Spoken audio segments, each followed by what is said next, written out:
नमस्कार, धारा क्लासेस में आप सभी बच्चों का स्वागत है। बच्चों, आज हम पढ़ेंगे हमारा इतिहास और नागरिक जीवन कक्षा 8 का पाठ 2, भारत में अंग्रेजी राज्य की स्थापना। संपूर्ण अभ्यास कार्य आज इस वीडियो में पढ़ेंगे। तो आइए शुरू करते हैं। सबसे पहला प्रश्न है बहुविकल्पीय प्रश्न। प्लासी के युद्ध में अंग्रेजी सेना का नेतृत्व किया था। तो प्लासी का जब युद्ध हुआ था तो अंग्रेजी सेना का नेतृत्व किसने किया था? क्लाइव ने। क्योंकि जो युद्ध हुआ था सिराजुद्दौला और क्लाइव के बीच, तो उसका जो सेना का जो नेता था तो वो था क्लाइव। तो इसका उत्तर आ जाएगा क्लाइव ने। नंबर दो, मुर्शिदाबाद से मुंगेर अपनी राजधानी स्थानांतरित करने वाला बंगाल का नवाब कौन था? मीर कासिम। अब है अति लघु उत्तरीय प्रश्न। ब्रिटिश ईस्ट इंडिया कंपनी की ताकत बढ़ाने में किसका विशेष योगदान था? तो जो ब्रिटिश ईस्ट इंडिया की कंपनी की ताकत को बढ़ाने का सबसे बड़ा योगदान लॉर्ड क्लाइव का था। अब अगला प्रश्न है, ईस्ट इंडिया कंपनी नील, कॉफ़ी, चाय के बाग कहाँ लगाती थी?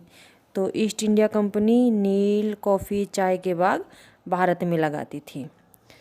अब अगला प्रश्न है लघु उत्तरीय प्रश्न। प्लासी का युद्ध किसके बीच हुआ था? प्लासी का युद्ध सन 1757 ईस्वी में क्लाइव और सिराजुद्दौला के बीच हुआ था। जब सिराजुद्दौला नवाब को इसकी सूचना मिली तब उस प्रतिरोध करने हेतु अपनी सेना के साथ क्लाइव के विरुद्ध कूच कर दिया। सन 1757 में प्लासी के मैदान में सिराजुद्दौला तथा क्लाइव की सेनाएं आमने सामने हुई। बक्सर के युद्ध का महत्व बताइए। बक्सर के युद्ध का भारतीय इतिहास में बहुत महत्व है। अंग्रेजों को इस विजय से न केवल मीर कासिम की शक्ति छिन्न भिन्न हो गई, बल्कि अवध भी अंग्रेज के सैन्य व राजनीतिक प्रभुत्व में आ गया। जहां प्लासी की जीत ने अंग्रेजों की आर्थिक स्थिति मजबूत की, वहीं बक्सर की जीत ने अंग्रेजों के पैर भारत की ओर मजबूत कर दिए। अब अगला है दीर्घ उत्तरीय प्रश्न। इसमें केवल एक ही प्रश्न है, आइए इसका उत्तर जानते हैं। अंग्रेजों के व्यापार के लिए भारत की क्या क्या चीज़ें महत्वपूर्ण थी? अंग्रेजों के व्यापार के लिए भारत की चीज़ें महत्वपूर्ण थी। नंबर 1, चुंगी भर में छूट तथा सामानों को एक स्थान से दूसरे स्थानों तक ले जाने की छूट, जिससे उनका सामान दूसरों से सस्ता हो।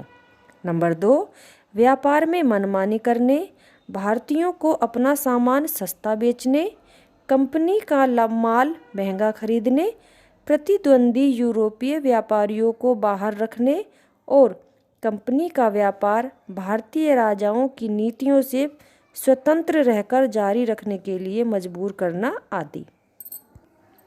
नंबर 3, बंदरगाहों के पास किलेबंदी करने, पट्टे पर प्राप्त स्थान का प्रशासन चलाने तथा अपने साथ लाए हुए सोने चांदी से भारतीय सिक्के ढालने की अनुमति क्षेत्रीय शासक से प्राप्त करना।